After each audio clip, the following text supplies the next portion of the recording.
magpakasal. Ano sinabi mo? Sinabi ko sa kanya na kailangan ko pa ng panahon para makapag-isip. Tinanggap mo ba yung alok niya? Ano sa tingin mo, tatanggapin ko ba?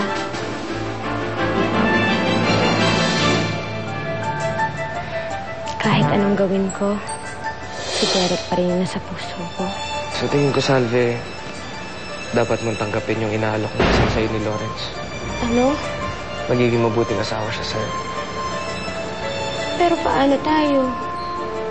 Siguro, mas mabuti para sa atin na tuluyan na natin kalimutan ng isa't isa. Masakit din naman para sa akin to.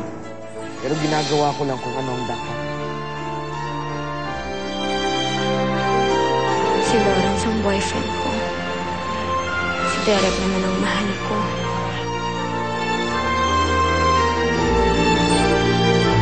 Weng, ano almusal?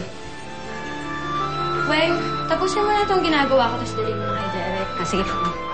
Antay ko na lang yung sa dining. Sige po, sir. Hindi raw nag-iiwasan. Salve, hindi sa pinagmamadali kita. Pero mahirap umasa sa wala.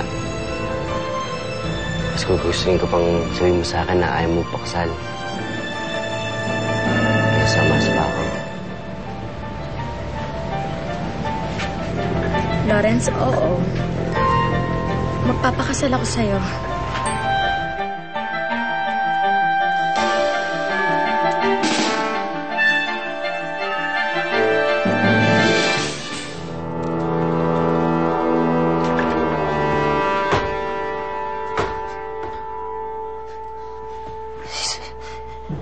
Via de Leon? Sino ka? Ang dali mo namang nakalimot. Hindi ba't magkakampi pa nga tayo? Hindi kita kay Ala. Via, ako si... Ferna. Magpapakasal ka sa akin? Talaga? Oo. Oo? Oo nga. Ano ba? Ayaw mo ba? Hindi. Gusto.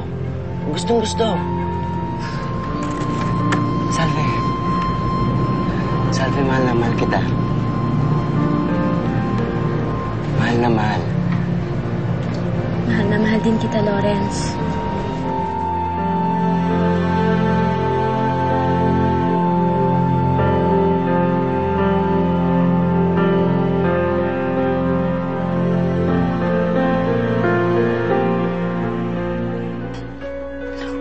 Paano ka nabuhay?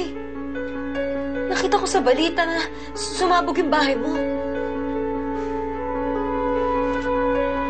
Nung makita ko ang bomba sa katawan ni Django, ang akala ko, mamamatay na ako. Hindi ikaw panalo. Hindi ikaw.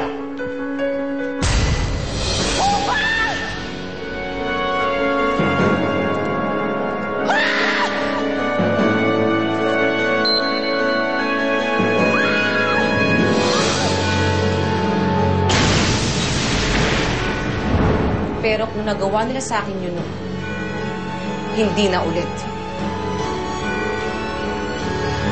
May sapat na oras pa para makatakbo ako at makapagtago sa isang ligtas na lugar.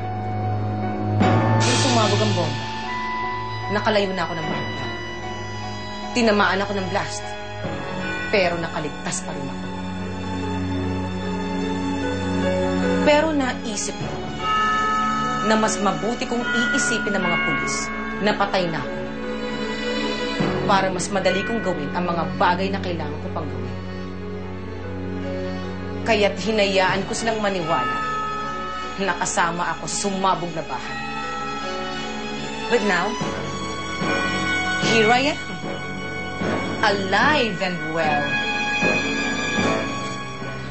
Kailan mo gusto mong pakasal? Ikaw, bahala ka. Tama na siguro yung isang buwan o 2 buwan na papaplano, di ba? Okay na yun. Bahala ka, hindi naman ako nagmamadali eh. Gusto mo ba sa church wedding o garden wedding? Ano? Ikaw, kung anong gusto mo. Bakit parang ako lang yung excited sa kasal na to? Siyempre excited din ako. Eh kasi hindi naman importante sa akin kung simbahan ba tayo o sa garden ba tayo magpapakasal. Kasi importante sa akin, di ba? Makasal tayo. Sa bagay, tama ka.